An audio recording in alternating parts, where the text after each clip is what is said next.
Welcome to the Mullin It Over podcast with Reverend Jack Mullins and Austin Covey. Moving beyond youth group kinds of questions,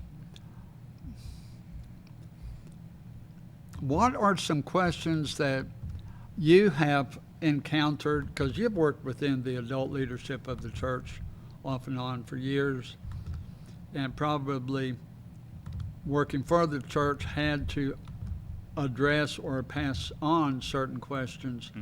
What were some of the, or what are some of the more frequently asked questions in the church about the church?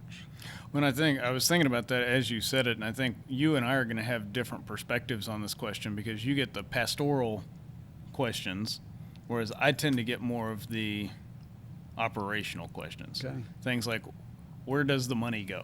That's a question on the operational side that you do get asked. Yeah. I'm trying to think of other questions I've been asked that would be noteworthy to speak about, not, why wasn't such and such in the newsletter this week, or something. I feel like the operational side questions tend to be a little bit more trivial.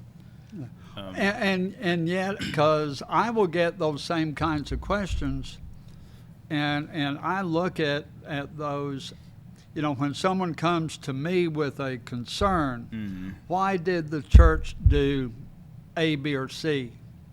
If that person has the drive or the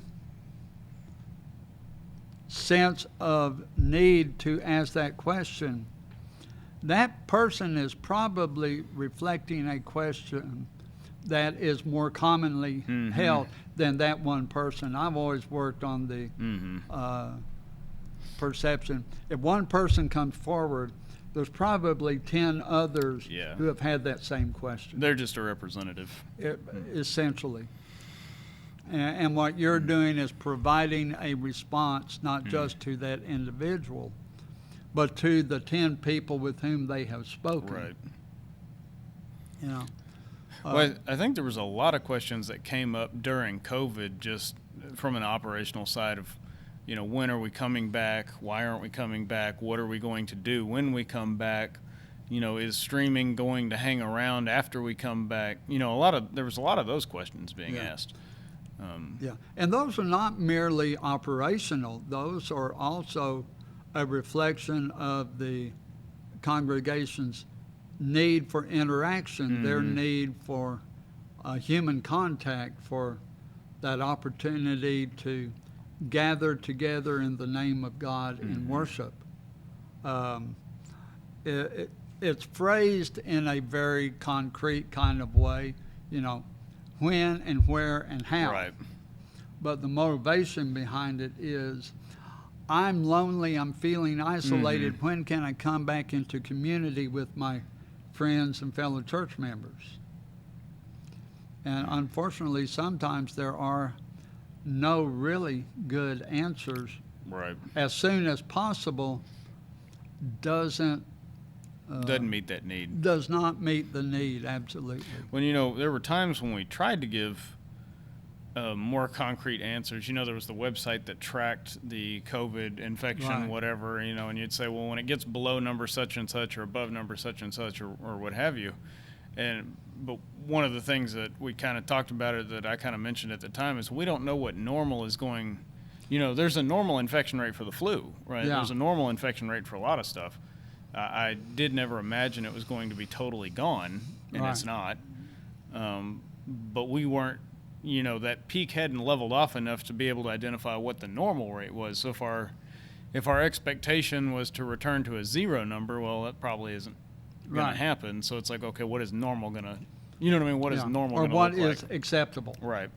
And I think we've seen that we managed to survive it to the point where it mutated beyond being as virulent and as deadly as it started out, because when immunity increased, people, the majority did take vaccines and the follow-ups, and the virulence of the virus itself diminished. But it was a long and painful process to get to the point of addressing the need to come together with being responsible to the health and well-being of the physicality of the congregation. And, you know, if it didn't happen quickly enough for some, they got mad and left. If it happened too quickly for others, they just stayed home and essentially left. Well, I know some who are still, you know, have never been back, like you said, never been back to their church since it happened. They're still watching online, which I guess is, I do think the strides we made in streaming and things like that during that time, I think were, you know, it's not, the situation was not good, but I think those advancements were good. Yeah, and I would say, I agree, that is a distinct positive that came out of darkness of a situation. Would I want to see the church have to go through it again? Of course not. Yeah. Will it at some point in some way? Of course. Probably, I mean, yeah. that's a natural progression of humanity.